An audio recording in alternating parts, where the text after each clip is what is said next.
digitales sobre las soluciones basadas en la naturaleza. Sabemos que estamos viviendo en este momento una situación difícil, pero interesante a la vez, que nos plantea muchos retos. Estamos en un momento en el que tenemos que cambiar, tiene que haber un cambio de paradigma de cómo es que nos relacionamos con la naturaleza, cómo la vemos. En ese sentido, estos diálogos plantean traer esa situación aquí, esa discusión. Lenquisa, discúlpame. Ok, ok. Así que les damos la bienvenida nuevamente. Agradecemos mucho también a la iniciativa Soluciones Basadas en la Naturaleza de la Universidad de Oxford, a Natalie Sedon y a su equipo, especialmente al Instituto de Estudios Peruanos. Estamos en colaboración con la Universidad de Oxford para implementar esta iniciativa aquí en el Perú. Agradecemos también el apoyo de la Fundación Waterloo, del Fondo de Investigación para el Cambio Global, y por supuesto agradecemos muchísimo a todos los panelistas y moderadores y a sus instituciones, a todas las instituciones que ellos representan. Todos ellos han hecho posible que podamos hacer este primer evento, estos primeros diálogos digitales sobre las soluciones basadas en la naturaleza. Y por supuesto, agradezco mucho al equipo de la iniciativa SBN aquí en el Perú. Voy a hacer un pequeñísimo recorrido sobre el evento, ¿no? Vamos a tener durante estas 2 mañanas, primero una sesión magistral que nos va a traer las perspectivas globales sobre las soluciones basadas en la naturaleza, y esto nos va a permitir después recorrer nuestro país para ir desde los Andes hacia la Amazonía, hacia la costa, hacia nuestras ciudades, para discutir también cómo es que las soluciones basadas en la naturaleza pueden ayudarnos, pueden contribuir a buscar las soluciones que la sociedad requiere. Veremos allí también los retos que esto implica. En este momento quisiera introducir a la doctora Natalie Sedon, quien participará en esta primera sección de apertura. Natalie Sedon es directora, fundadora de la iniciativa Soluciones Basadas en la Naturaleza de la Universidad de Oxford y profesora principal en biodiversidad en el Departamento de Zoología de la misma institución. Tiene un doctorado de la Universidad de Cambridge y actualmente es miembro de la Junta de Asesores para el proyecto EVA Horizon 2020 de UNEP. Es asimismo amiga de la COP20, que se realizará este año, miembro de la Junta de Asesores Científicos de la plataforma Trillion Trees del Foro Económico Mundial y asociada senior en el Instituto de Ambiente y Desarrollo Internacional.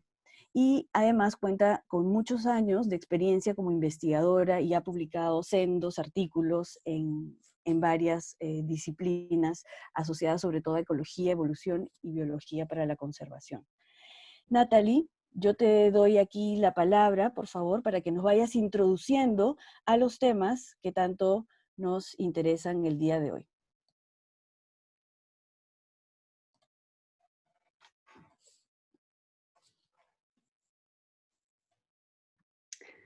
Muchas gracias, Rosa. Buenos días a todos. Es un gran placer y privilegio participar en este importante y oportuno evento sobre soluciones basadas en la naturaleza en el Perú y de tener la oportunidad de compartir algunas palabras para iniciar este diálogo. Estos últimos 2 años se han publicado importantes reportes que colectivamente describen el estado del clima global y de la biosfera. Lamentablemente, no solo estamos fracasando en estabilizar el clima o frenar la rápida pérdida de biodiversidad, sino que estos fracasos están incrementando la pobreza e inequidad alrededor del mundo. Es cada vez más claro que necesitamos una escala mayor y un enfoque más coherente para atender los desafíos globales que enfrentamos. Bueno, una familia de enfoques que nos permiten atender a estos desafíos son las soluciones basadas en la naturaleza. Las SBN son acciones que involucran acciones para proteger, gestionar sosteniblemente y restaurar los ecosistemas naturales, la gestión sostenible de tierras de cultivo, terrenos maderados o la creación de nuevos ecosistemas. Son acciones que resguardan la biodiversidad y son diseñadas e implementadas con la completa participación y consentimiento de las comunidades locales y los pueblos indígenas. De esta forma, las SBN pueden asegurar la provisión de servicios ecosistemáticos vitales que son la base del desarrollo sostenible hoy y en el futuro. Por ejemplo, la protección de praderas, bosques y humedales asegura y regula los recursos hídricos, protege a las comunidades y la infraestructura de inundaciones, erosión y huecos. La restauración de humedales costeros y arrecifes protege frente a tormentas, intrusión de agua salida y erosión. El manejo mejorado de tierras puede estabilizar el rendimiento de los cultivos en el climas más secos y variables y la creación de nuevos ecosistemas a través de la infraestructura verde en ciudades puede ayudar a reducir el efecto del calor y evitar inundaciones y a la vez reducir la contaminación del aire y proveer beneficios para la salud. En otras palabras, las SBN pueden apoyar la adaptación humana frente a los impactos del cambio climático y proteger la biodiversidad. Adicionalmente, las SBN también pueden ayudar a mitigar el cambio climático a través de la protección o aumento de los sumideros de carbono y, a su vez, reducir emisiones del cambio de uso de suelo. Según una reciente publicación, si escalamos las SBN a su máximo alcance posible, podemos reducir la cantidad de carbono en la atmósfera en alrededor de 11 gigatoneladas de carbono por año.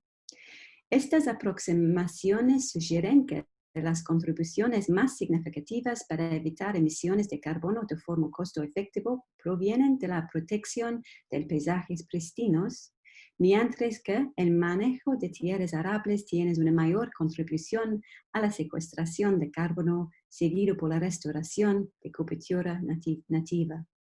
Estas cantidades son significativas, pero solo podrán ser alcanzadas a la par de la descarbonización de nuestros sistemas energéticos, dado que un calentamiento por encima de 2 grados daña la salud de los ecosistemas que no podrán secuestrar carbono. Las SBN son bajo riesgo y bajo costo. Según estudios recientes, los beneficios de la restauración de manglares superan los costos 10 veces. Los proyectos de defensa costera basados en la naturaleza son entre 2 a 5 veces más costo efectivo comparado en estructuras de ingeniería. Y los daños anuales de inundaciones se duplicarían y los costos de daños por tormentas se triplicarían en ausencia de los arrecifes globales.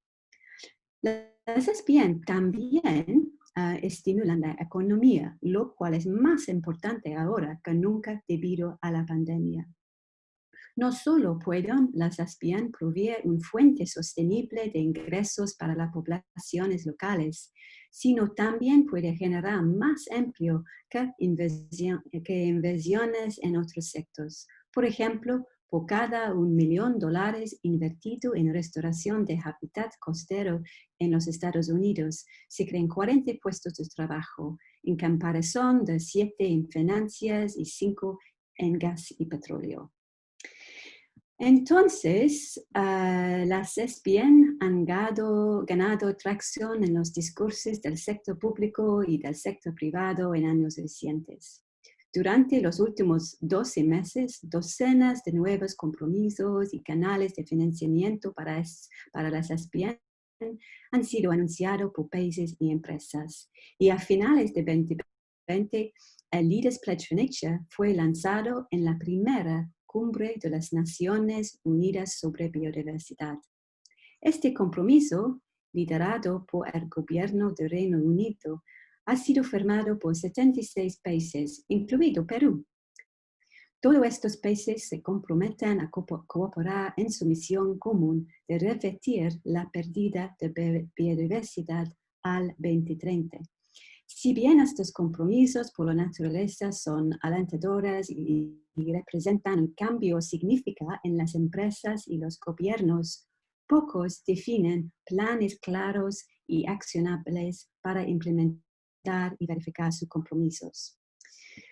Para responder a estos desafíos y apoyar un escalamiento basado en evidencia de SPN efectivas y sostenibles, creamos la Iniciativa sobre Soluciones Basadas en la Naturaleza. La NBSI es un programa interdisciplinario de investigación, asesoramiento político y educación basado en la Universidad de Oxford en Inglaterra.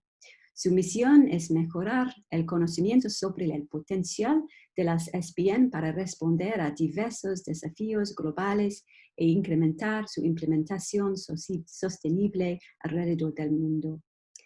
Pero en la NBSI reconocemos que existe un límite sobre lo que podemos aprender de investigaciones publicadas y que existe muchísimo conocimiento albergado en cada país y a nivel local sobre cómo trabajar con la naturaleza. También reconocemos la necesidad de reunir y compartir diferentes tipos y necesidades de conocimiento desde una amplia diversidad de actores de la ciencia, política y práctica. En otras palabras, resulta valioso establecer una comunidad de práctica en el país. Solo al trabajar con estas comunidades de practicar esperamos poder escalar bien efectivas y sostenibles.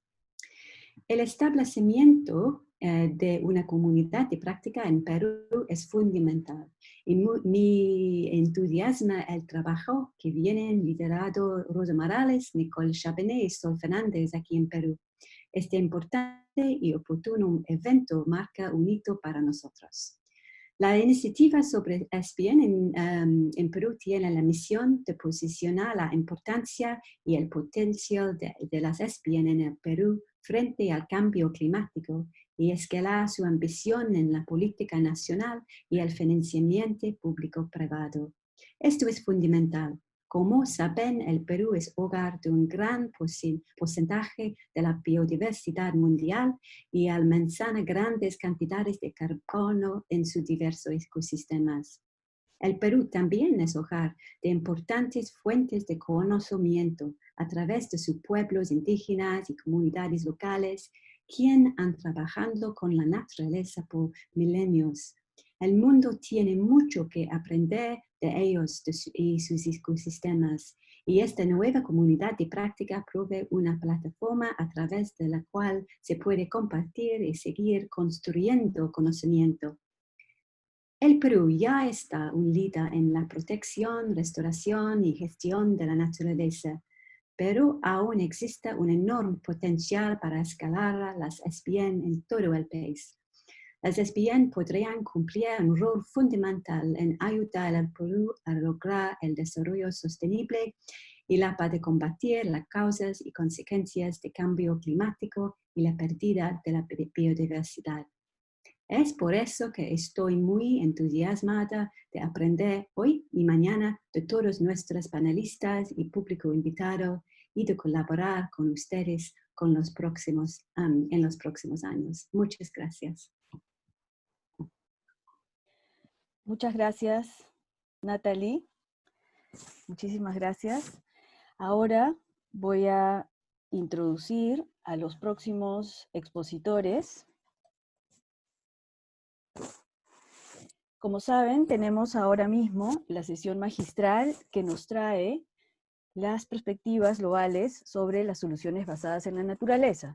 Para ello, contamos con Ángela Andrade, que es presidenta de la Comisión del Manejo Ecosistémico de UICN y directora de Política de Conservación Internacional Colombia, así como con Manuel Pulgar Vidal, líder de la Práctica Global de Clima y Energía de WWF Internacional.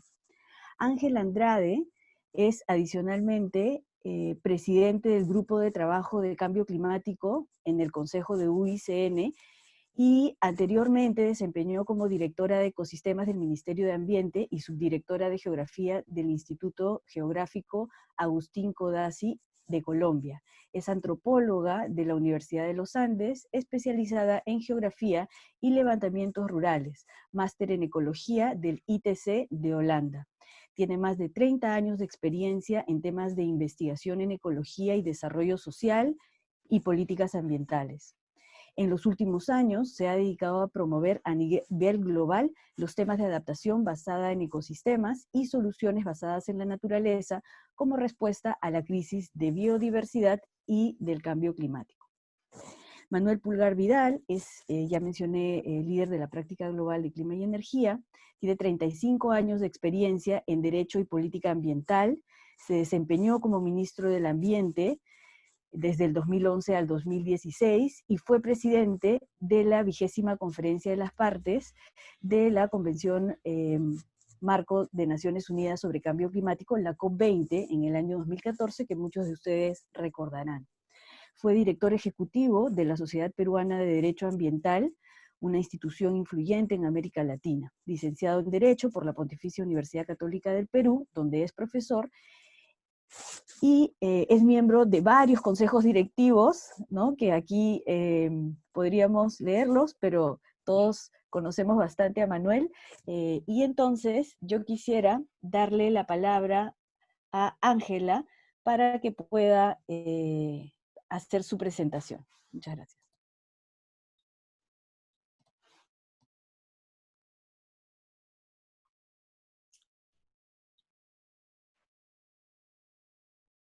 Muy buenos días y muchísimas gracias por la invitación a participar en este importante evento. Yo quiero en la mañana de hoy introducirlos al trabajo que desde la UICN se ha venido desarrollando como contribución a todo el proceso global que mencionó Natalie y en el cual muchas de las organizaciones estamos involucradas en la promoción de las soluciones basadas en la naturaleza como el mecanismo más relevante que tenemos para responder a todos los grandes retos globales de una manera eficiente y obviamente garantizando que cumplimos de una manera apropiada todos los compromisos adquiridos por las distintas convenciones. Entonces, una mirada rápida a lo que ha sido la trayectoria de las soluciones basadas en la naturaleza. Ellas se sustentan desde nuestra perspectiva en el enfoque ecosistémico, tal como lo adopta el Convenio de Diversidad Biológica, conjuntamente con los principios asociados. Y desde entonces la UICN, conjuntamente con la Comisión de Gestión de Ecosistemas que yo presido en este momento, ha venido trabajando de la mano con otras comisiones como la Comisión Mundial de Áreas Protegidas en el desarrollo y consolidación de lo que son las soluciones naturales para abordar distintos retos. Nosotros particularmente trabajamos específicamente en temas asociados a la adaptación y mitigación basada en ecosistemas. Es un tema que lo promovimos desde el año 2009 en la COP de Copenhague y en la COP de Nagoya, conjuntamente con una serie de principios, ante todo con el interés de ofrecer soluciones o enfoques que permitan garantizar la sostenibilidad y la salud de los ecosistemas en el largo plazo y que dada la urgencia de la necesidad de enfrentar los impactos del cambio climático, no íbamos a promover soluciones que de pronto pudieran llevarnos a la mala adaptación. También en el transcurso del tiempo trabajamos conjuntamente con varias organizaciones en el establecimiento y consolidación del grupo de amigos de la adaptación basada en ecosistemas, donde hoy en día tenemos más de 80 organizaciones comprometidas con su implementación. La UICN también en el Congreso Mundial del 2016 adopta una definición de soluciones basadas en la naturaleza con una serie de principios que han sido la base para la implementación de acciones en el ámbito de la UICN, tal como nos lo solicita la resolución 69 adoptada en Hawái, que nos pide promover enfoques estandarizados para la efectiva implementación de soluciones basadas en la naturaleza y dar el apoyo científico. Tenemos algunas referencias elaboradas en el ámbito de la comisión y con el fin realmente de promover una mejor práctica de las soluciones basadas en la naturaleza. Recientemente lanzamos la primera versión del estándar que fue avalado por el Consejo de la UICN y también y sus guías respectivas de aplicación, también las guías para la autoevaluación que explicaré en esta presentación. Y pues como también mencionó muy claramente Natalie en su presentación, poco a poco vienen confluyendo una serie de eventos en el ámbito internacional como la COP26, como la próxima COP de biodiversidad, en donde uno de nuestros principales retos es realmente promocionar las soluciones basadas en la naturaleza con una perspectiva integral para cumplir de manera eficiente y efectiva todos estos compromisos. Un punto importante de resaltar es que las soluciones basadas en la naturaleza nos llevan a pensar en la urgencia de ampliar el alcance y la relevancia de la conservación. Realmente, pues todos nosotros, los que hemos estado involucrados en estos temas, hemos venido trabajando desde hace muchos años y los enfoques, tal vez la realidad que nos muestran los reportes que se mencionan, que se mencionaron anteriormente desde el punto de vista de la IPBES o de la misma Convención de Cambio Climático, nos demuestran que todo lo que hemos hecho hasta ahora ha sido positivo, pero insuficiente para cumplir los grandes retos y sobre todo lo que tenemos en la próxima década. Esta década es una década definitiva para garantizar que podemos implementar acciones sostenibles y que realmente podemos enfrentar de una forma viable y eficiente muchos de los retos, tanto por la pérdida de biodiversidad, degradación de ecosistemas, como por supuesto por los temas de cambio climático.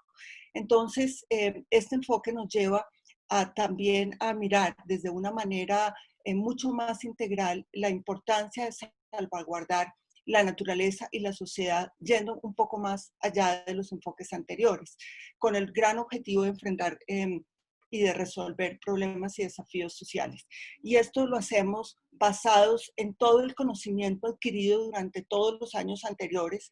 No estamos inventando la rueda, estamos construyendo sobre lo aprendido, pero con un punto importante adicional, diría yo, que es generar las herramientas que nos permitan resolver los grandes desafíos sociales y realmente poder analizar y construir este futuro bajo una perspectiva integral y no de manera fragmentada como se ha hecho históricamente. En ese sentido, en el año 2016, la definición de soluciones basadas en la naturaleza incluye algunos elementos que también los tiene la definición que propuso la Unión Europea, donde realmente los temas que recogemos se centran principalmente en las acciones orientadas a la protección, a la gestión sostenible, a la restauración de ecosistemas naturales o transformados, promoviendo los principios de la gestión adaptativa, y la importancia de mirar desde una perspectiva integral los retos que nos plantea el cambio climático, la pérdida de biodiversidad, la degradación de ecosistemas, la salud humana, entre otros. De esta forma, la UICN adopta una serie de principios que fueron 8 principios los que incluyó esta resolución inicial, que han sido traducidos en los principales criterios que aborda el estándar y a los cuales me voy a referir a continuación. El concepto de soluciones basadas en la naturaleza, según el trabajo que hemos realizado, es un concepto sombrilla, un concepto paraguas, que incluye diferentes enfoques que vienen no solamente de la praxis sino también del desarrollo científico, de las aplicaciones que se han venido haciendo en los años anteriores, con un enfoque común orientado tal vez más hacia la visión de la importancia de mantener la integridad ecológica como un gran principio fundamental, que también ha sido reconocido por el mismo Acuerdo de París, la necesidad de mirar los servicios ecosistémicos o las contribuciones a de la naturaleza para hacer frente a los retos de la sociedad, tal como lo plantea el concepto adoptado por la IPBES. También nos sustentamos mucho en los principios de restauración ecológica, en la importancia de vincular el enfoque, los enfoques de ingeniería que se han llamado gris y verde de una manera integral. La misma gestión integral de zonas costeras, el manejo integral del recurso hídrico, la gestión de áreas protegidas, o sea, la adaptación y mitigación basada en ecosistemas. Todo esto han sido los grandes pilares que nos han permitido llegar a estos principios y establecer los criterios básicos del estándar. Entonces, nuestra aproximación incluye los grandes retos globales que se han definido, donde tenemos obviamente los temas de adaptación y mitigación al cambio, desarrollo económico y social, la salud humana, un tema intrínsecamente vinculada a la gestión y al manejo ecosistémico, la seguridad alimentaria, la seguridad de suministro de agua y todos los temas de degradación ambiental y pérdida de biodiversidad. Pero pues obviamente están todos estos grandes retos directamente vinculados a prácticamente todos los objetivos de desarrollo sostenible. El punto central es la necesidad de dar una mirada integral para garantizar que en el tiempo y en el espacio no estamos generando problemas adicionales. Todos los objetivos de desarrollo sostenible están conectados unos a otros y esto es importante resaltarlo porque partimos de la visión de una alta complejidad para abordar los retos que tenemos. Esto en contraposición a la visión anterior que los miraba de una manera muy fragmentada y muchas de las respuestas que se dieron fueron realmente causa-efecto, asumiendo que de esta forma podíamos manejar o abordar esta complejidad. Sin embargo, pues muchas de las circunstancias que tenemos ahora nos demuestran que esto no fue tan positivo y que debemos abordar todos estos criterios de una manera integral, sustentados también por unos principios rectores generales, que es un compromiso general de que todos estamos comprometidos con la reducción de emisiones, o sea, las soluciones basadas en la naturaleza no son un sustituto a la reducción de emisiones de ninguna manera. Esto es algo que tenemos que hacer en todo caso. También a la urgencia de conservación y protección de los ecosistemas naturales existentes, también los principios de responsabilidad ecológica y responsabilidad social que están incluidos, como vamos a ver ahora a continuación, en los distintos criterios e indicadores. Entonces, de una manera resumida, vamos a ir rápidamente a través de todos los criterios e indicadores que, como les decía, resumen mucho.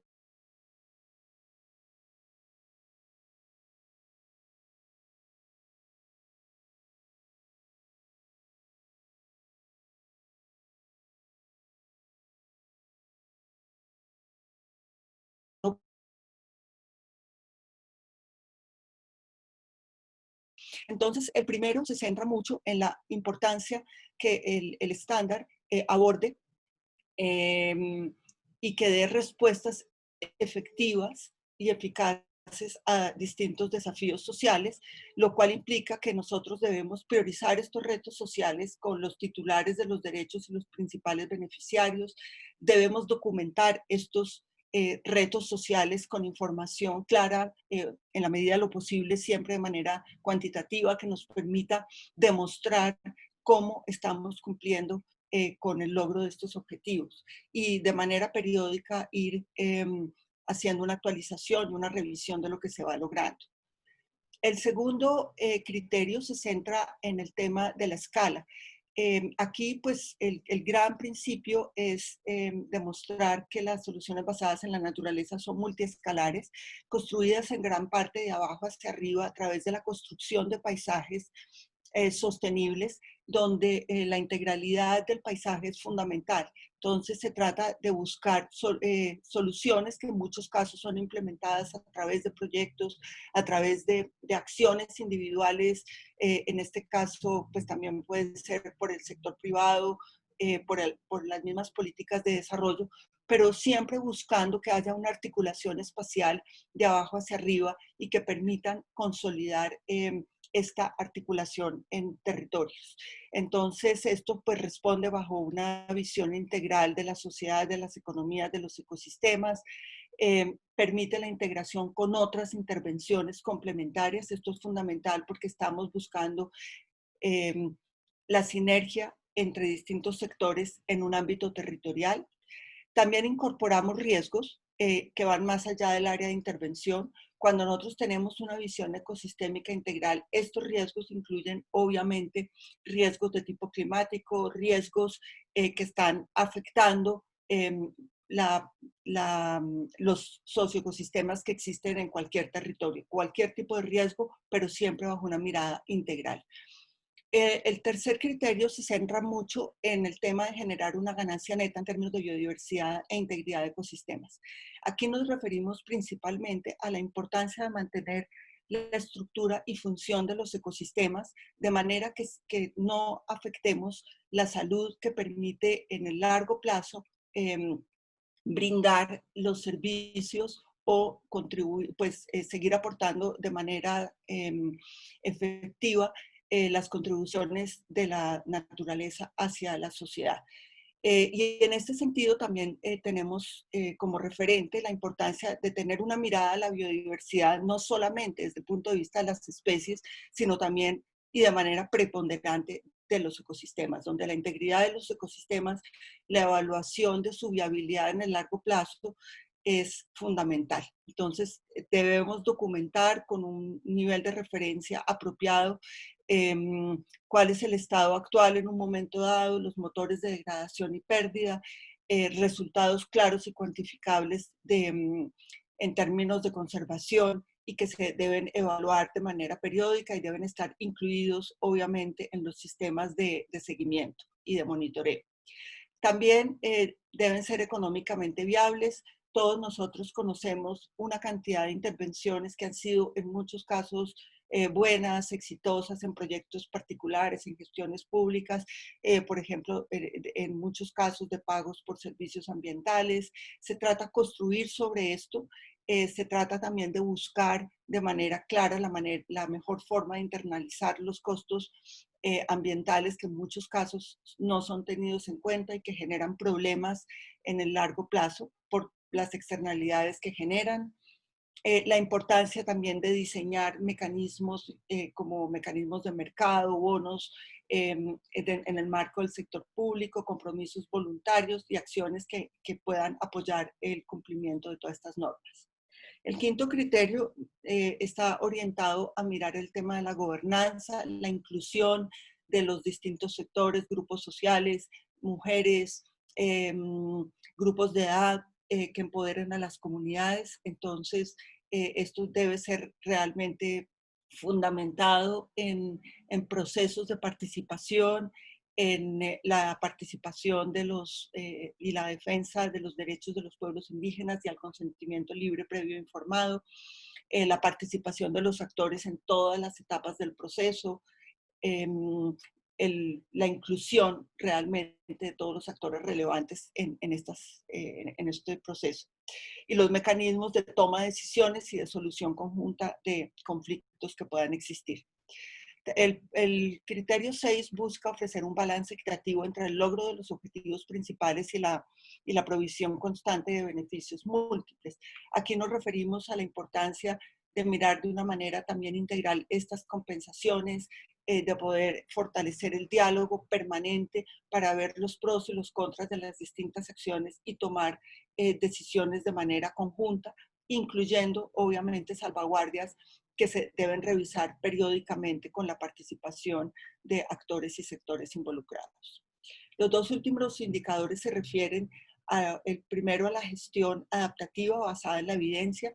Nosotros damos una prevalencia importante a la ciencia y al conocimiento documentado, sea tradicional, conocimiento de comunidades indígenas, que nos permitan construir bases de monitoreo y de evaluación de las diferentes intervenciones y ante todo implementando marcos de aprendizajes interactivos de manera que podamos también ir a aprender de manera permanente, aprender haciendo durante todo este proceso.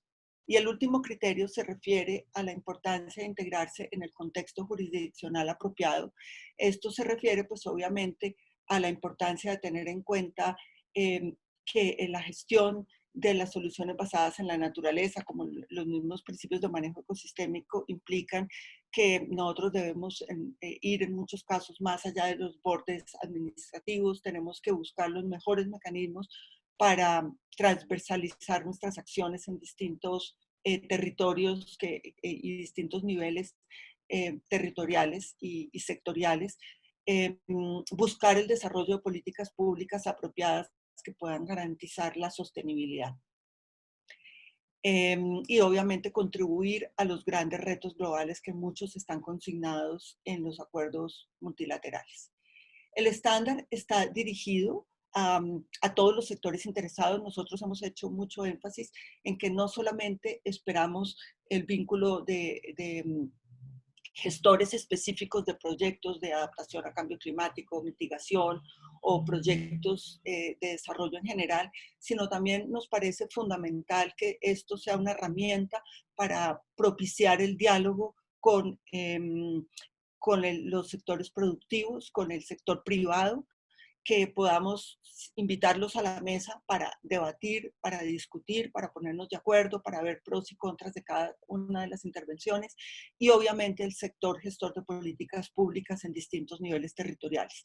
O sea que son básicamente dirigidos a estos tres componentes, digamos, de la gestión de los territorios que consideramos fundamental. Y el estándar de esta forma contribuye al diseño, a la ampliación de acciones en un momento dado y el escalamiento y a la verificación de las acciones que se han venido implementando. En el momento, el estándar es una herramienta de autoevaluación, o sea que las personas que están interesadas en utilizarlo están ante todo buscando ver qué tan lejos o qué tan cerca están del cumplimiento de cada uno de los criterios e indicadores según lo plantean las guías que se han elaborado. A manera de un semáforo donde se pueden ver si está en verde, pues hay una fuerte, una sólida aplicación de los criterios o indicadores, o también resaltando los que están de manera parcial o los que no se han abordado. Realmente el gran objetivo y las metas es que todos los estándares queden en verde y que existan los planes apropiados para llegar a que haya un cumplimiento absoluto de los criterios y de los indicadores. No es que yo adopto unos y otros no. El gran objetivo es esa mirada integral de todos los elementos que estamos indicando. Entonces, estos son los elementos que tenemos, pues una descripción muy genérica de lo que es la autoevaluación.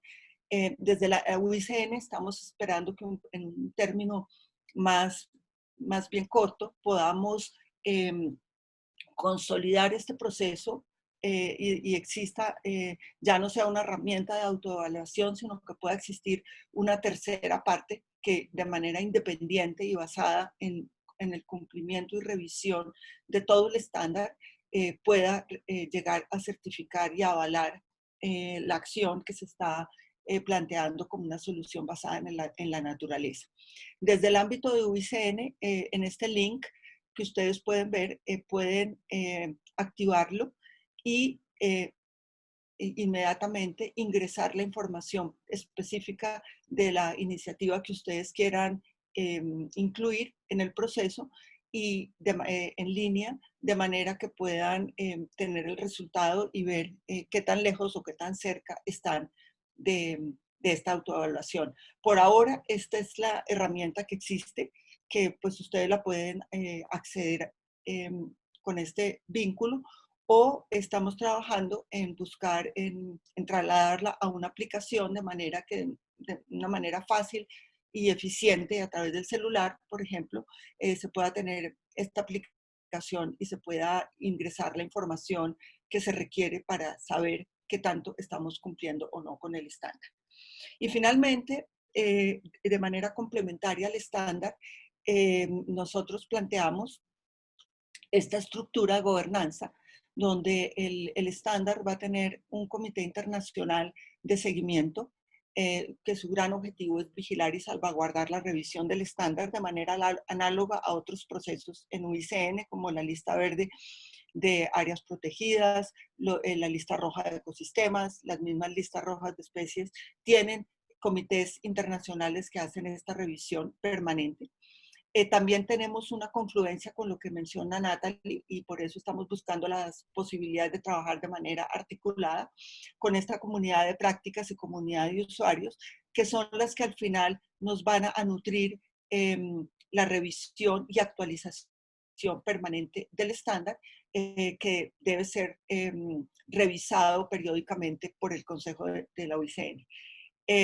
También estamos en el proceso de consolidar estos centros nacionales y regionales, entonces también qué bueno que podamos proponer y buscar la forma de articulación de estas experiencias, realmente para ganar tiempo, porque no podemos ponernos a, a ensayar y a competir, digámoslo así, sino más bien a unirnos, porque el tiempo que tenemos es muy corto, aquí al 2030, para poder nosotros realmente promover y garantizar y demostrar que podemos hacer las cosas con este tipo de aproximaciones, pues nos exigen unirnos también y construir sobre las capacidades, adaptar al estándar, generar estas comunidades de aprendizaje regionales y nacionales que nos ayuden. Y por otra parte, finalmente, en la consolidación del Comité de Ciencia y Conocimiento, donde la Comisión de Gestión de Ecosistemas, con la participación de otras comisiones de UICN, si viene al caso, entidades globales de investigación y ciencia y grupos de conocimiento que nos puedan realmente aportar en este proceso, son fundamentales para que podamos realmente hacer un seguimiento a las evidencias, a dar elementos para la revisión del estándar y también definir prioridades de investigación en el largo plazo. Y finalmente, pues algunas lecturas importantes que consideramos, pues esta relacionada con una de las guías de la CBD, pero ante todo, pues quería llamar la atención sobre las publicaciones de UICN que hay a la fecha y que consideramos que son pues muy útiles. En algunos casos hemos recomendado un poco más mientras revisamos la traducción al español, usar la traducción en inglés. Hay algunas cosas que no están bien traducidas, pero pues ya pronto, en todo caso, pues estamos todos dispuestos a ayudar y a responder todas sus inquietudes sobre el tema. Y pues los invitamos a todos a utilizar al estándar y realmente a que este sea un elemento que contribuya de una manera positiva a la gestión de políticas públicas y de acciones orientadas a promover las soluciones basadas en la naturaleza. Muchas gracias. Es todo lo que tenía para compartirles en la mañana de hoy. Muchas gracias, Ángela. Ahora le vamos a dar la palabra a Manuel, que tiene 30 minutos para hacer su exposición. Muchas gracias. Muchas gracias, Rosita, y un gusto estar en este evento, y es para mí realmente positivo tener la comunidad de práctica de soluciones basadas en naturaleza en el Perú, porque creo que esta comunidad de práctica permitirá entender la gran oportunidad que soluciones basadas en naturaleza representa para nuestro país. Y un gusto también compartir este espacio con Natalie y con Ángela, que creo han planteado en sus intervenciones elementos centrales sobre los cuales yo también me voy a referir de una u otra manera, evitando duplicar. Y quería decirte, Rosita, que si tengo problemas de conexión me avisas, me interrumpes, por favor, para que esto quede al final bastante claro. Perfecto. Entonces yo voy a plantear en estos 30 minutos mi intervención, como ya les dije, evitando duplicar lo que ya se señaló, en 8 puntos. 8 puntos que son centrales no solamente para entender la gran oportunidad que representa soluciones basadas en naturaleza, sino también para permitir ver el futuro, hacia dónde estamos yendo y cómo nuestras intervenciones bajo el concepto de soluciones basadas en naturaleza pueden verse fortalecidas. Lo importante es ver que hay una tendencia científica, una tendencia conceptual, una tendencia política alrededor del tema que es fundamental reconocer e identificar. Por lo tanto, mis 8 puntos van a ser el primero sobre el concepto. Aunque parezca a veces inútil y ocioso volver al concepto, en este caso no lo es. Es fundamental volver al concepto tal como lo señalaron tanto Natalie como Ángel.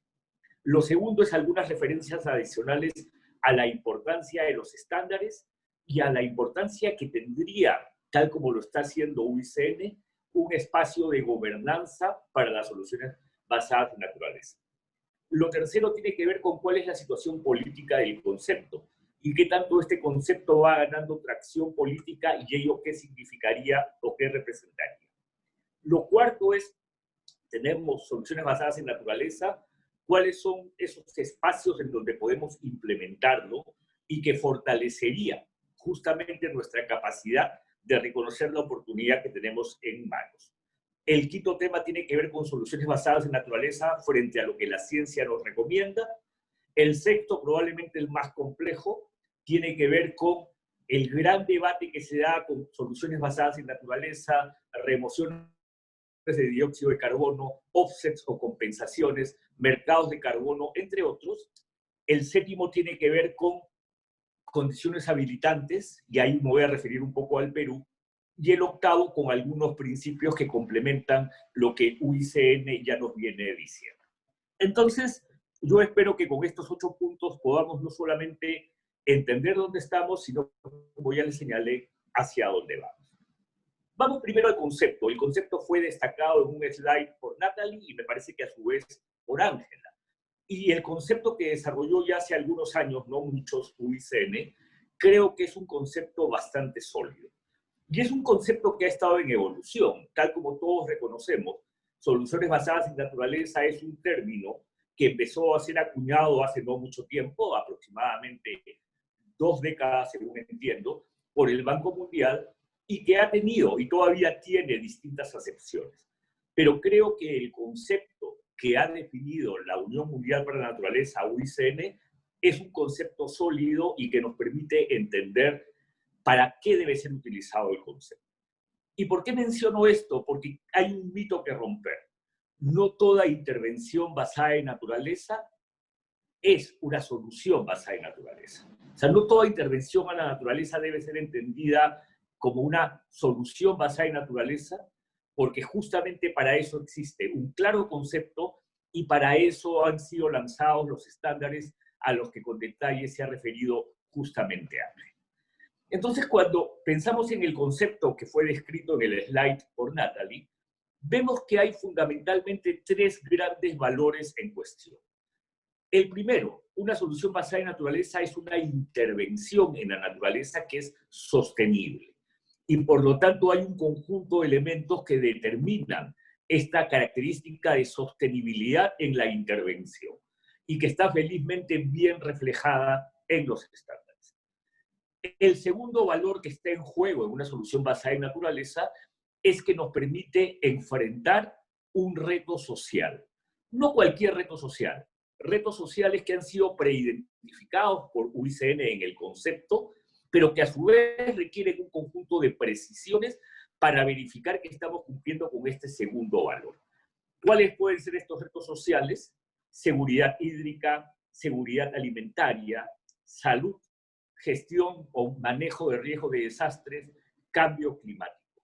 Por lo tanto, el concepto de soluciones basadas en naturaleza tiene un riesgo social que pretende enfrentar con éxito, obviamente para manejar el riesgo social o el reto social, ¿no? Por lo tanto, tiene que ser claro cuál es este reto social que pretendo enfrentar.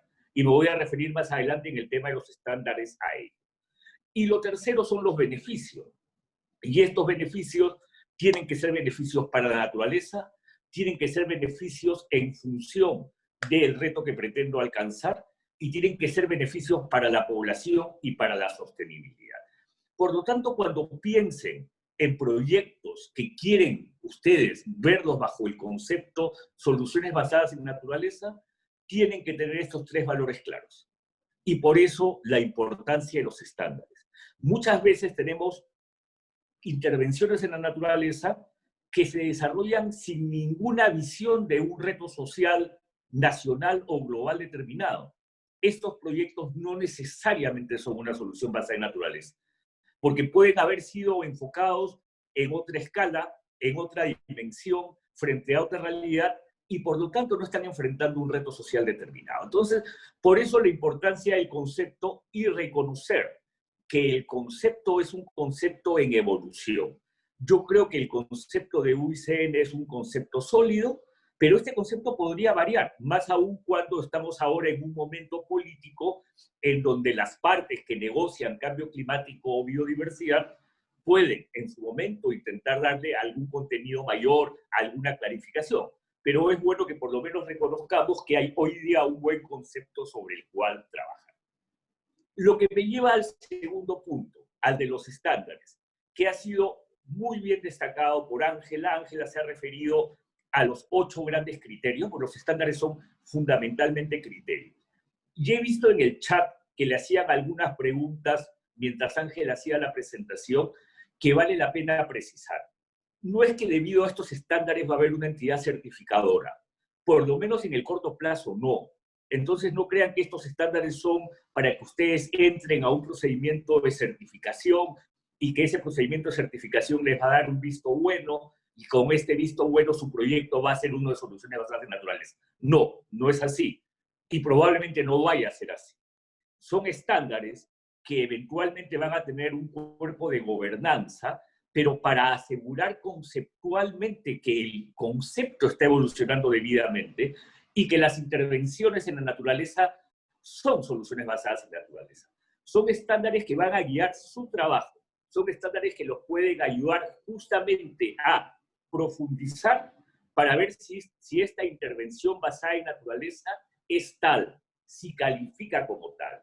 Y por eso la importancia que tiene. Por lo tanto, es una herramienta muy útil, muy sólida, muy favorable al proceso, pero no implica que va a haber un proceso de certificación formal para cada proyecto que se desarrolle en el país, en las regiones o a nivel global. No, ese no es el propósito del estándar. No es entrar a un proceso de certificación como si esto fuera un ISO o un proceso de estandarización. Es un documento guía, es un documento que debe guiar su trabajo. ¿Y que qué va a permitir? Ayudar a dar claridad a la intervención, hacer que la intervención se desarrolle con indicadores claros y podamos ir verificando el cumplimiento de ese indicador, ayudar a poder medir progreso, eso es un elemento fundamental, ayudar a definir estos 3 valores que les mencioné que están vinculados al concepto. Esa es la razón de los estándares y es por ello que se han aprobado y lanzado recientemente.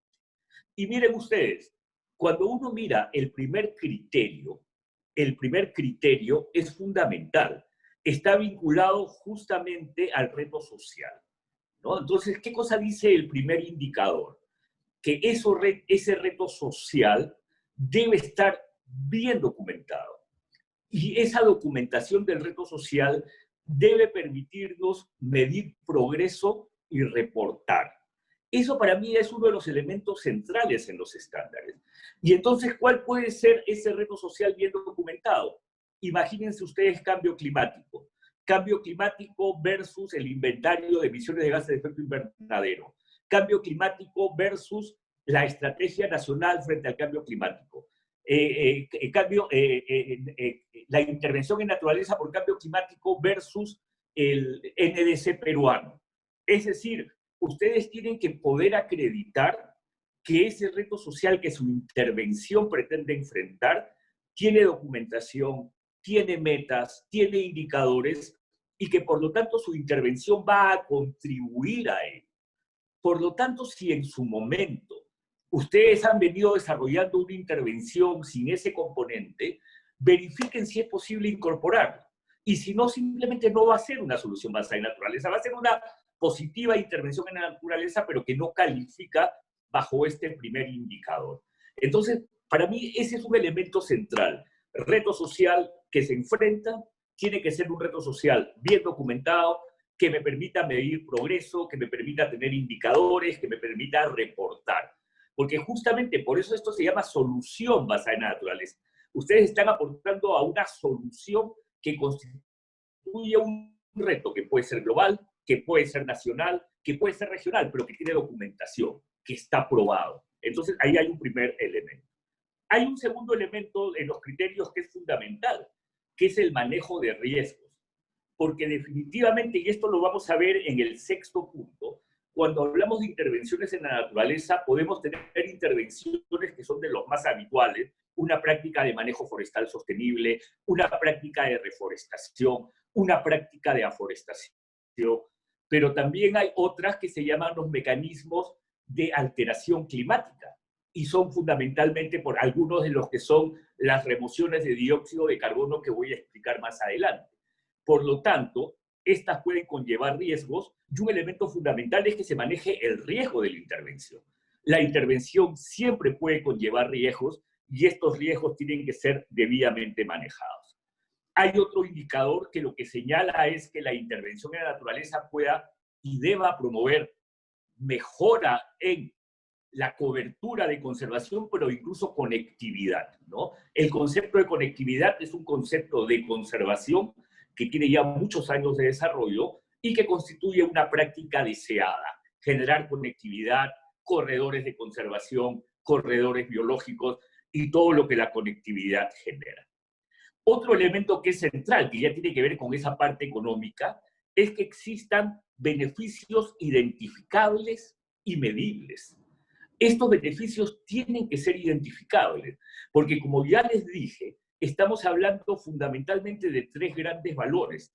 El tercero tiene que ver con los cobeneficios. Y claro, hay un conjunto de trade-off cuando hablamos de soluciones basadas en naturaleza. Estos tienen que ser debidamente analizados, pero el resultado final tiene que ser un beneficio identificable y medible. Y otro que ha sido señalado por Ángela tiene que ver con el tema de planificación adaptativa. Por lo tanto, ese es un elemento central. Hay un proceso de planificación, sí, pero es una planificación adaptativa. Esta no es una receta médica, esta no es una receta de cocina, es una intervención en naturaleza fundamentada en estos tres valores que tiene que adaptarse al contexto cambiante en el cual se desarrolla. Entonces ya tenemos claridad con el concepto, ya sabemos que los estándares son una gran guía para garantizar que la intervención constituye una solución basada en naturaleza. Y a todos ustedes les recomiendo leer estos estándares. Ha sido señalado por Ángela que hay un ejercicio que permite ir señalando en función a un semáforo, ¿no? Y tratar de llevar todos estos indicadores a verde, garantizará que su intervención es una solución basada en naturaleza. No toda intervención a la naturaleza es una solución basada en naturaleza, como lamentablemente sigue pensándose y sigue existiendo esa confusión. Por eso, concepto fundamental y estándares que son criterios e indicadores es también fundamental. Vamos al tercer tema. ¿Cuál es el nivel de tracción política que el concepto soluciones basadas en naturaleza viene ganando? De hecho, si pensamos en política global, lo que viene haciendo UICN es fundamental. Están marcando la línea de juego.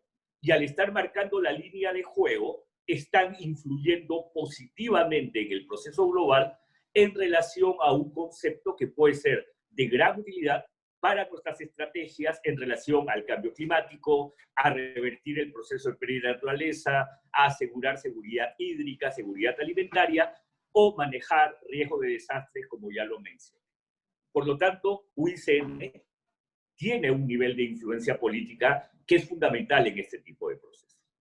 Hay también un nivel de tracción política a nivel global, en especial en función a algunos líderes globales que han priorizado soluciones basadas en naturaleza como un elemento central de su trabajo. Ejemplo de ello, el presidente de la COP26, Alok Sharma, que ha dicho que una de sus prioridades durante el año 2021 y en camino a la COP26 es el concepto de soluciones basadas en naturaleza. Pero también lo es con ocasión de este anuncio de 77 líderes globales a través de lo que se ha llamado el Nature Pledge, ¿no? O sea, el compromiso por la naturaleza de 77 líderes globales que hace muy pocas semanas establecieron un conjunto de compromisos, muchos de los cuales están vinculados a soluciones basadas en naturaleza. Y a su vez, aunque en menor medida, hay un concepto de, hay una tendencia de tracción política en la comunidad de conservación, en especial en el CBD, en la Convención de Diversidad Biológica, que en los borradores de trabajo de lo que se llama el Marco Global para la Biodiversidad post-2020, ha empezado a incorporar el término. Por lo tanto, son conceptos que ganan tracción política.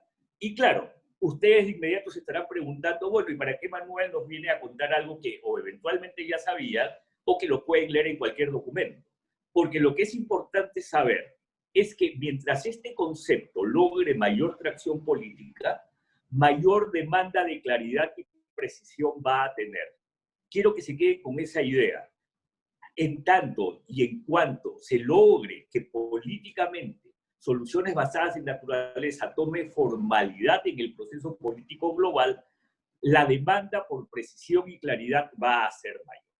Vamos, por ejemplo, al tema de la COP26. Ya les dije que la presidencia lo ha priorizado como un elemento central en sus tareas y en su agenda para la COP del próximo año. Pero a su vez ya había sido reconocido el concepto por primera vez en la COP25, en lo que se llama el Standing Committee on Finance.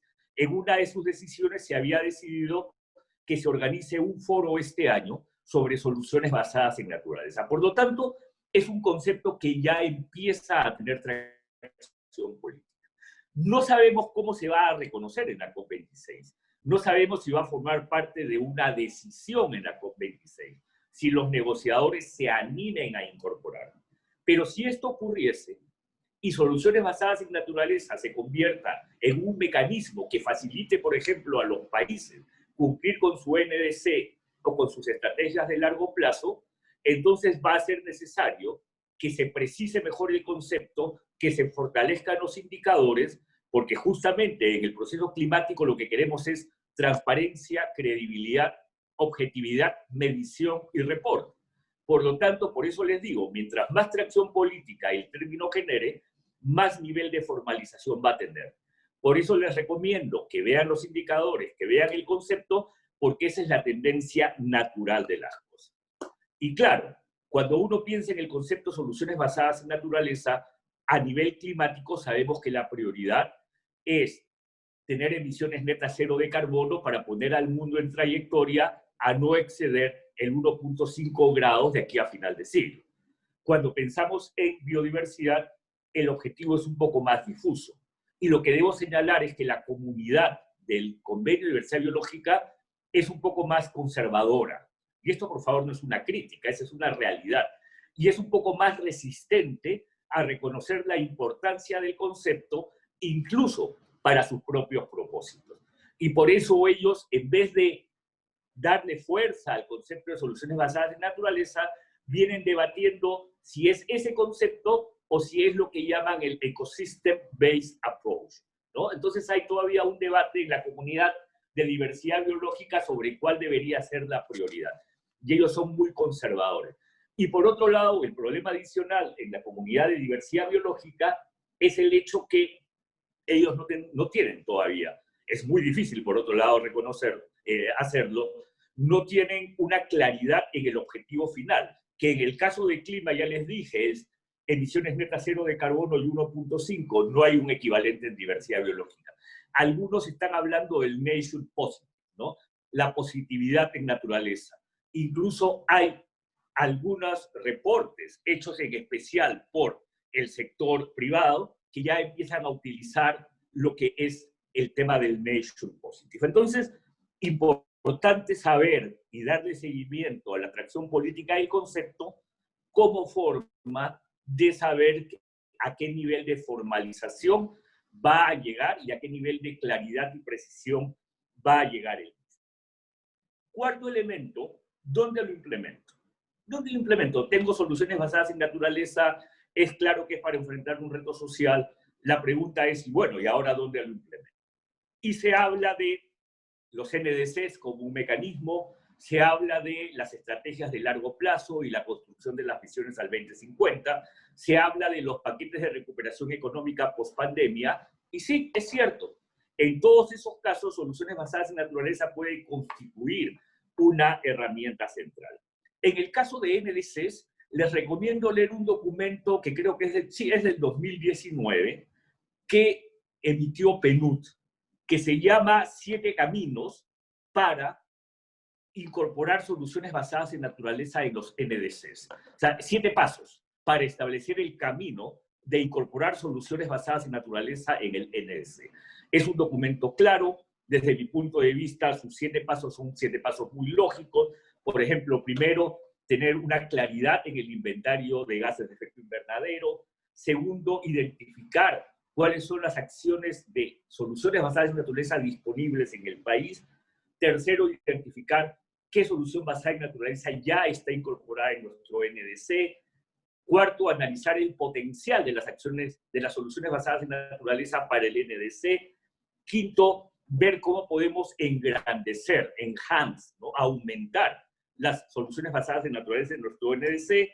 Sexto, integrarlas. Y séptimo, desarrollar las condiciones habilitantes. Entonces, esos son 7 buenos pasos para lograr este propósito, que son también perfectamente aplicables a las estrategias de largo plazo, que muchos países ya empezaron a elaborar. Chile, en el caso de América Latina, ya tiene su estrategia de largo plazo. Costa Rica ya tiene su estrategia de largo plazo. En el Perú estamos un poco atrasados, pero entiendo que ya se está trabajando la visión al 2050.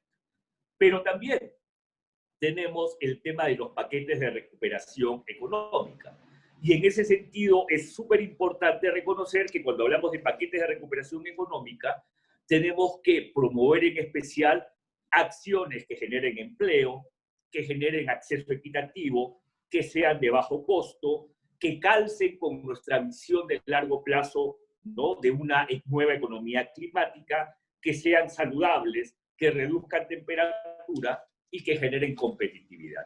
En ese sentido, recomiendo leer un reciente documento, tiene 3 días, de WWF, hecho con la Organización Internacional del Trabajo, sobre NDCs para generar empleo decente y limpio en tiempos de recuperación económica. Entonces, las soluciones basadas en naturaleza son un mecanismo de generar empleo decente, empleo verde, en un momento en que justamente eso es uno de los requisitos para lograr una recuperación económica efectiva, porque una de las consecuencias terribles de la pandemia es la crisis económica y su reflejo en altísimas tasas de desempleo.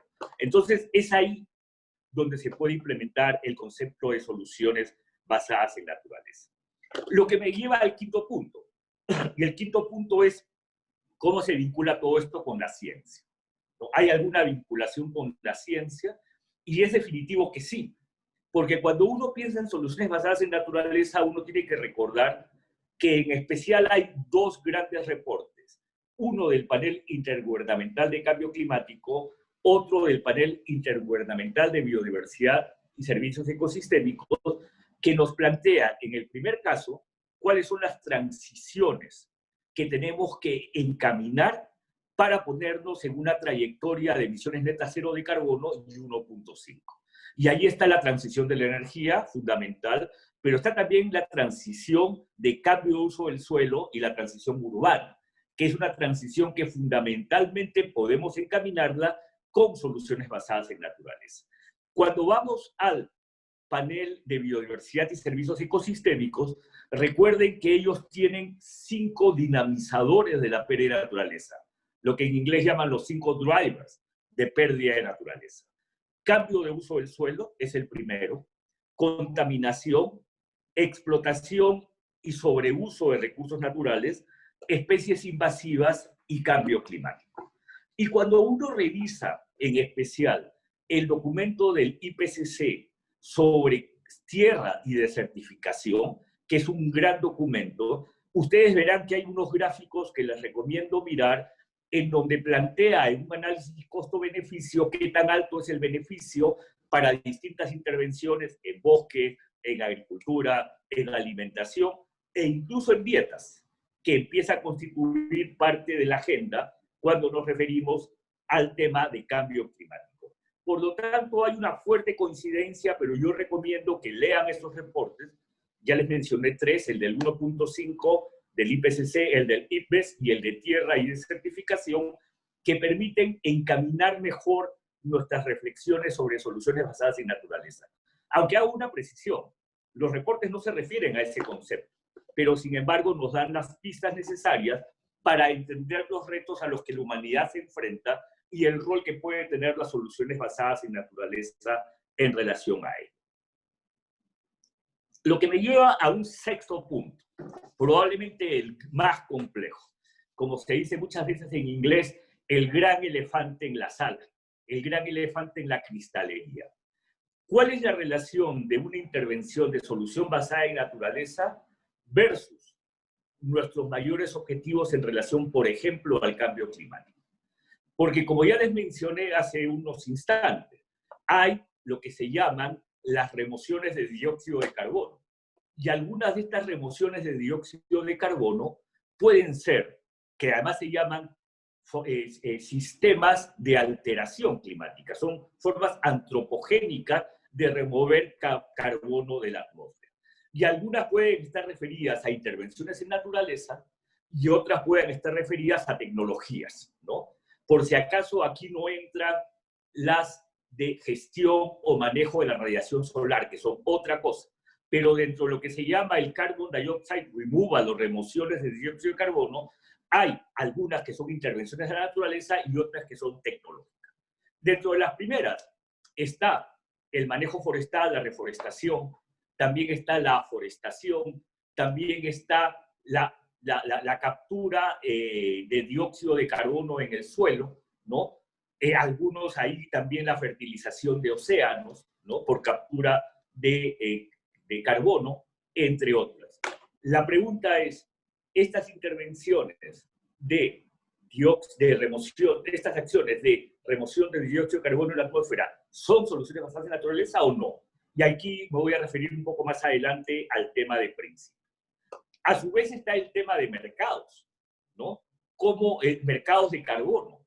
¿Qué tanto yo puedo lograr el propósito final de economías netas cero de carbono, ¿no? A través de reducciones reales o a través de la utilización de mercados de carbono? Mercados de carbono también está cuál es la calidad, ¿no? Del mercado de carbono, cuál es la calidad del crédito del mercado de carbono.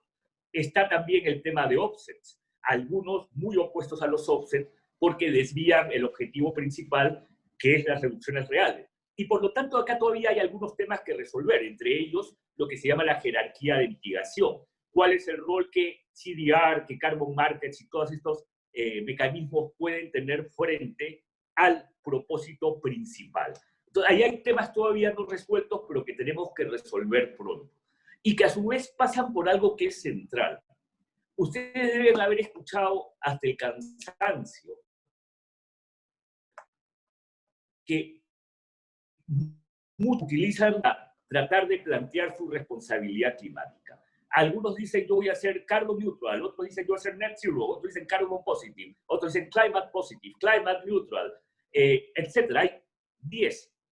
La pregunta es, ¿cuál es realmente la expresión correcta?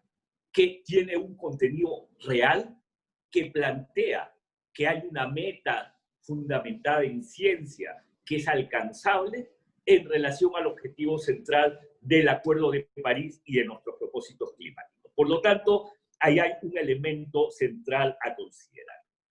Lo que me lleva a lo séptimo, y estoy acabando, Rosita, porque creo que ya me estoy extendiendo, al tema de las condiciones habilitantes. Y quiero referirme un poco acá al tema de Perú. Y no sé si Gabriel Quijandría, que es el viceministro, ya esté en la llamada. Pero lo que quiero señalar es, siempre se va a debatir, y ya he tenido algún debate en el caso de Perú, sobre si, por ser esta una gran oportunidad, tenemos que regular y tenemos que tener una ley o un decreto supremo, sea cual fuere el nivel normativo, sobre soluciones basadas en naturales. Mi respuesta es, yo no creo que esa sea necesariamente la forma de encaminar, pero sí, de hecho, tenemos que lograr que soluciones basadas en naturaleza sea un concepto que es elegible para aspectos de inversión pública, sea porque el SNIP verde, bueno, ahora ya no se llama SNIP, se me fue el nombre, bueno, el mecanismo de autorización de la inversión pública tiene que reconocer que hay este mecanismo, de una u otra manera, como se hizo en el pasado, como el SNIP verde, con la incorporación de la evaluación de impacto ambiental, entre otras. Hay definitivamente una necesidad de cambiar el chip conceptual en nuestros decisores que en especial aprueban proyectos de inversión. Mencionaba a Gabriel porque Gabriel contó un evento, un debate que hubo ya hace un par de meses, que era súper difícil llevar, por ejemplo, a un ingeniero de Sedapal, la empresa de prestación de servicios de agua de Lima, a pensar en infraestructura verde, no está en su chip conceptual, ¿no? O llevar a alguien del MEF a entender qué significa soluciones basadas en naturaleza. Por lo tanto, sí hay una tarea sobre condiciones habilitantes. Y finalmente, son bien interesantes los principios de UICN, que tiene 4: reducir y cortar emisiones, y este es mi último punto, proteger ecosistemas existentes, ser socialmente responsable y ser ecológicamente responsable. Por lo tanto, hay un conjunto de principios que resultan fundamentales cuando pensamos en el tema de soluciones basadas en naturales. Pero agregar unos principios, y con esto termino, Rosy, que justamente hace unos días, discutiendo el principio de CDR, de remociones de dióxido de carbono, planteé un evento. Lo primero es que tenemos que tener en cuenta que nuestra principal reducción, nuestra principal obligación y meta, tal como lo dice UICN, es cortar emisiones, reducción real de emisiones. Y no debemos desviarnos de esa meta. Esa es la meta central. Por lo tanto, muchos mecanismos alternativos tienen que ser excepcionales y tienen que estar vinculados a aquellas emisiones residuales que, fruto de una jerarquía de mitigación, no han podido ya lograrse. Por lo tanto, la jerarquía de mitigación es fundamental y la calificación de emisiones residuales también. A su vez, tienen que estar basadas en ciencia, sus beneficios tienen que estar probados, porque acá no podemos estar jugando y elevando el riesgo, tienen que haber beneficios probados y tienen que existir salvaguardas. Esos son principios fundamentales para generar un mayor nexo entre propósitos climáticos y propósitos sobre la naturaleza. Por eso es que yo les recomiendo, y con esto concluyo, que lean el reporte sobre tierra y desertificación del IPCC, porque justamente cuando hace este análisis costo-beneficio, te plantea, ¿no?, el alto beneficio o el bajo beneficio de distintas intervenciones, fruto justamente de lo que constituye nuestro propósito central. Yo espero, amigos, que esta charla los haya contribuido a encaminar un poco, no solamente en entender dónde estamos, sino hacia dónde vamos, que es fundamental reconocerlo, porque el debate climático es un debate que avanza realmente fuerte y, por lo tanto, cada vez más se empieza a precisar, empieza a tener nuevas condiciones y es importante estar plenamente de acuerdo con ello.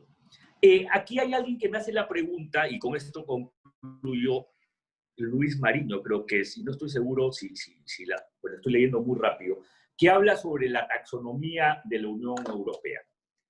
Este es un tema bien interesante. Yo, en respuesta a este tema de la taxonomía de la Unión Europea, yo creo que esa taxonomía es una tendencia natural y que puede ser que esa taxonomía se convierta en un mecanismo complementario para darle precisión a las intervenciones que sean soluciones basadas en naturaleza. Es lo que personalmente creo yo.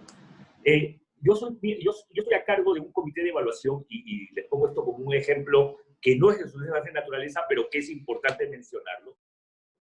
Yo estoy en un comité de evaluación de los bonos franceses, los bonos soberanos franceses. Y es un comité que evalúa si las inversiones que Francia hace con los recursos que los bonos generan son inversiones que cumplen con el hecho de ser verdes, es decir, tienen componente climático o tienen componente de biodiversidad o no. Y la manera como nosotros en este comité de evaluación, somos 8 miembros, hacemos una revisión aleatoria de las inversiones que Francia ha realizado, es utilizamos los criterios que Francia había preaprobado, pero también mucho la taxonomía.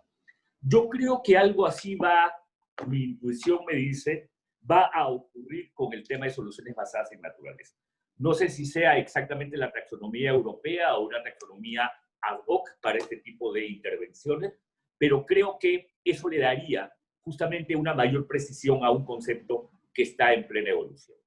Entonces, Rosita, muchas gracias. De nuevo, Natalie y Ángela, un saludo. Y a todos los que están en esta sesión, muchísimas gracias por su atención.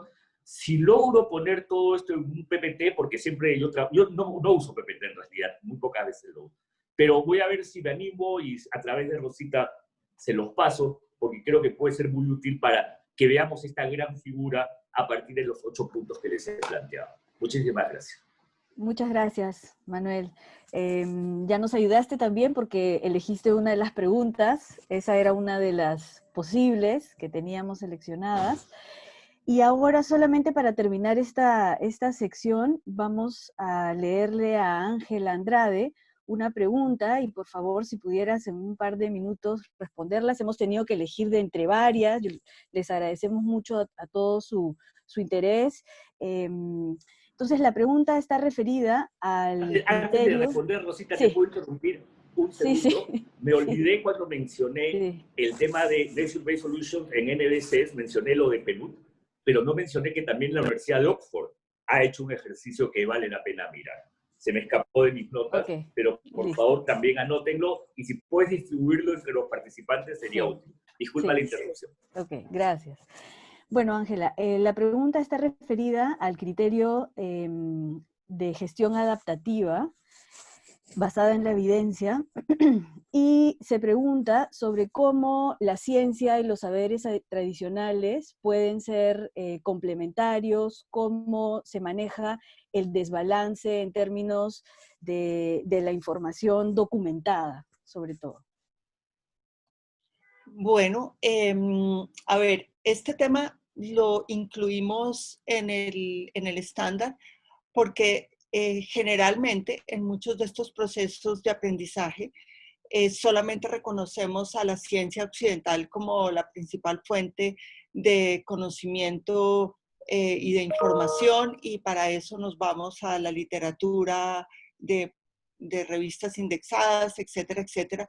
Sin embargo, sabemos que hay una amplia gama de conocimiento que viene en literatura gris y en literatura que digamos que se compila a través de muchos proyectos que tienen y que obtienen información directa del campo y de las experiencias directas con las comunidades. Entonces, yo no diría que, digamos, es un tema central en toda la gobernanza del estándar. Es un tema que en mi criterio debe adaptarse a cada una de las condiciones particulares. Yo les puedo hablar de experiencias en las cuales, por ejemplo, se han generado estrategias de documentación según criterios propios de las comunidades campesinas a través de la consolidación de libros de vida, estrategias que permiten a las comunidades ir recopilando esa información con distintas herramientas de dibujos, de fotografías, de historias de vida. Entonces, creo que en esto hay muchas ciencias que nos han aportado elementos importantes para incluir este tipo de visiones en estos procesos. Yo no diría que hay una única forma de hacerlo, pero sí es uno de los elementos fundamentales y por eso ampliamos este componente central de revisión del estándar a la ciencia y al conocimiento tradicional e indígena. Y esperamos que en este comité, que está todo en proceso de consolidación, podamos incluir algún representante que nos permita introducir y facilitar la articulación con redes de conocimiento indígena y tradicional para que realmente sea canalizado de la manera más óptima posible. Y cualquier sugerencia o ideas en el marco de los grupos nacionales o de los grupos de comunidades de práctica es absolutamente bienvenido, porque estamos en el proceso de incluirlo y sabemos pues que es un punto crítico sobre el cual tenemos, pues hay distintas opciones de hacerlo, pero me gustaría mucho recibir también retroalimentación y sugerencias sobre eso. Muchísimas gracias, Ángela. Vamos a continuar un poco con el evento. Agradecemos mucho entonces nuevamente a Ángela Andrade y a Manuel Pulgar Vidal por sus presentaciones magistrales. Nos han ilustrado muchísimo sobre las soluciones basadas en la naturaleza, su contexto global, y ahora ya podemos pasar, no vamos a tener la pausa que habíamos previsto.